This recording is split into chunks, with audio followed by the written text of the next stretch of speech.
Having a suntan used to be considered the sign of a healthy glow, evidence of time spent outdoors being active perhaps, or the remnants of a recent sun-filled holiday. But as we've come to understand, the damage caused by UVA and UVB rays can be not only irreversible and lethal, but now we're coming to understand that you don't even need the sun to experience its toxic effects. A tan is actually the sign of a skin being damaged and is not healthy at all, in fact. If one gets excessive sun exposure, whether that be from outdoor use or indoor tanning, one increases their risk of skin cancers, so primary ones being basal cell, squamous cell carcinoma, and then melanoma, the one we all hear about, which is the most deadly form. Mm-hmm. And those risks are substantial, and they're directly related to sun exposure. Is it just if you get sunburnt, or is it getting any tan at all? It seems to be both. There is definitely research that shows if you get severe burns, and the number of those severe burns are associated with your risk of developing a skin cancer. But there is also a correlation with the total amount of sun you've gotten. There seems to be more problematic effects from sun and sunburns experienced early in life under the age of 20.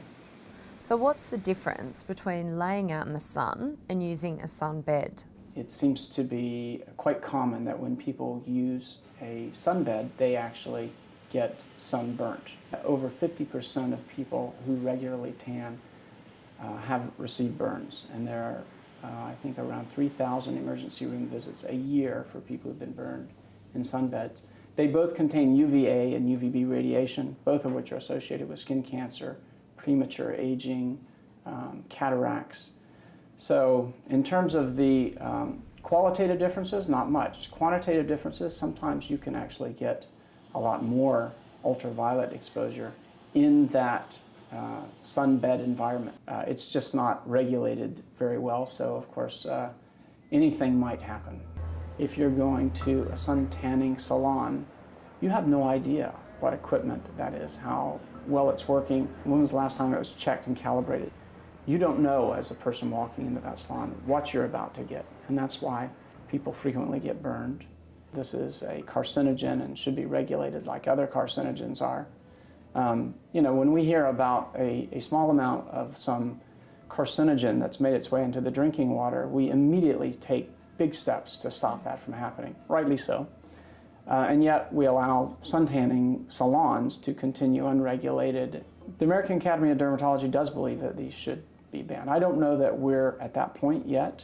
It is big business. Last time I looked, it was between $2.5 and $3 billion a year in revenue generated from the sun tanning business.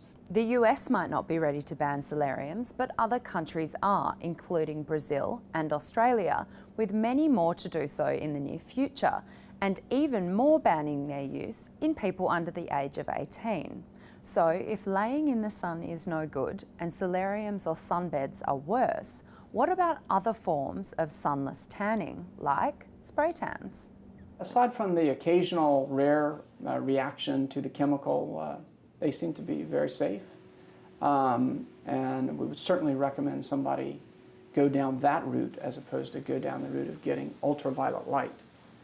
20, 30 years ago, I think a tan was seen as attractive. I think if you were to look on the television and the movies today and look in the magazines, you see a lot less people with those bronze tans. So we may actually be seeing a cultural shift where people won't want or desire those tans, but if you are desiring that, certainly the spray-on tan would be a much preferred option.